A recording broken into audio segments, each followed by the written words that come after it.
Can you imagine an entire city? Nothing this ambitious has ever been planned before in North America. And there's only one community that inshallah ta'ala can do it. And that is our community right here, bi'idhnillahi ta'ala. Say inshallah.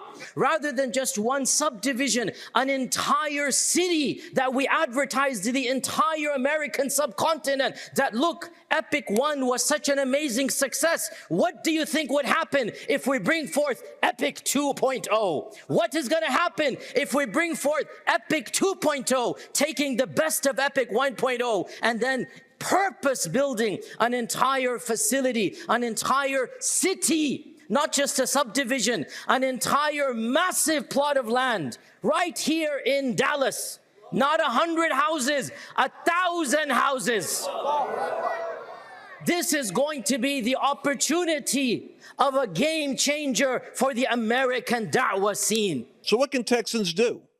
Well, I think what you said is so important that it really is. And I want to emphasize, because we know Democrats are going to be Democrats. We've known that for a while. They're going to go after, agendas that are anti-God, that are anti-America. But now to see weak Republicans, I've had conversation after conversation with these guys, Lance, where we have literally said over and over, guys, you don't understand. Within Muslim texts, within their sacred texts, it actually says to deceive and to lie to the believer or to the non-Muslim. And what that means is they have been given permission from their false God to be able to go in and twist the truth. And so what these Republicans are hearing from Muslims is not the truth. And yet, even though they've told us in their text what they're doing, we choose as weak Republicans to come in and just continue to codify these laws. And so the action steps are simple. We need to urge your state representative to say absolutely not.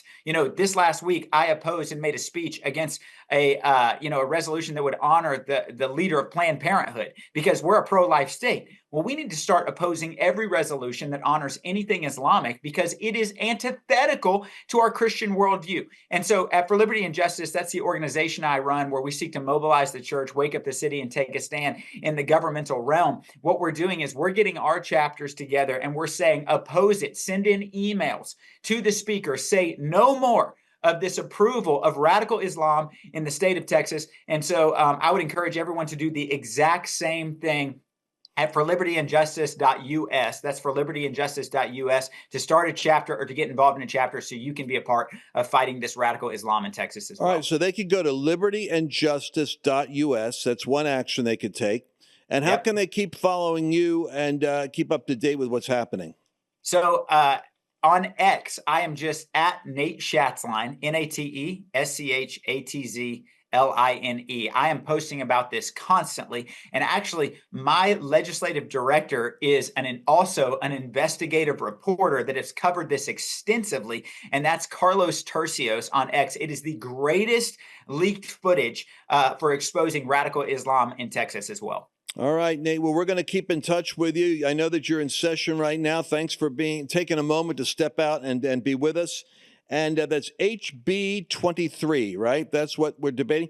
And I think that every patriot, Trump-supporting, voting Texan needs to start paying attention to their hostile takeover of the Republican Party in the House and get the House in order, because this is just like working with California or Colorado now. It's right in the middle of Texas.